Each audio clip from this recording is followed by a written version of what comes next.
ৰাজ্য কঁপোৱা পথ দুৰ্ঘটনা।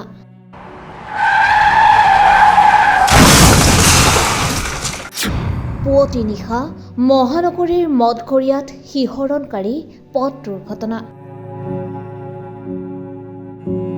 হাঁহি ফূৰ্তি কৰি ওলাই যোৱা তিনি বান্ধৱী উভতি আহিল নিথৰ দেহলৈ।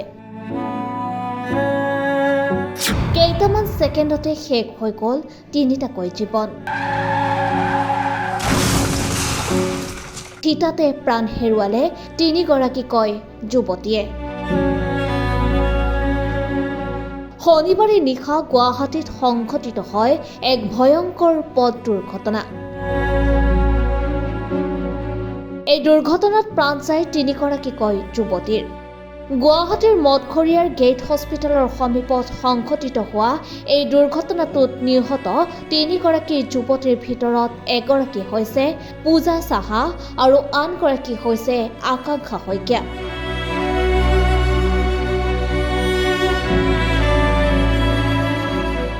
আনহাতে তৃতীয়গৰাকীৰ বহু পৰলৈ পৰিচয় জানিব পৰা হোৱা নাছিল যদিও তৃতীয়গৰাকী যুৱতী বৰপেটাৰ নেহা খান বুলি জানিব পৰা গৈছে।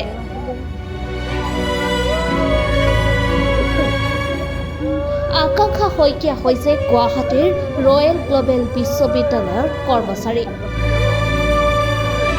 তেওঁৰ ঘৰ সোণাৰীৰ সাপেখাতি বুলি জানিব পৰা গৈছে।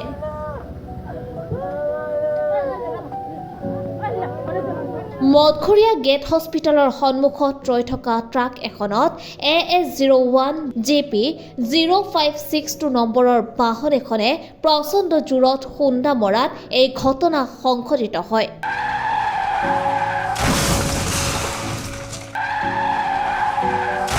আনহাতে বাহনখনৰ চালকজন তাৰ পাছতে পলায়ন কৰে। নিহত যুৱতী কেইগৰাকীক GMCHৰ মৰ্গত ৰখা হৈছে।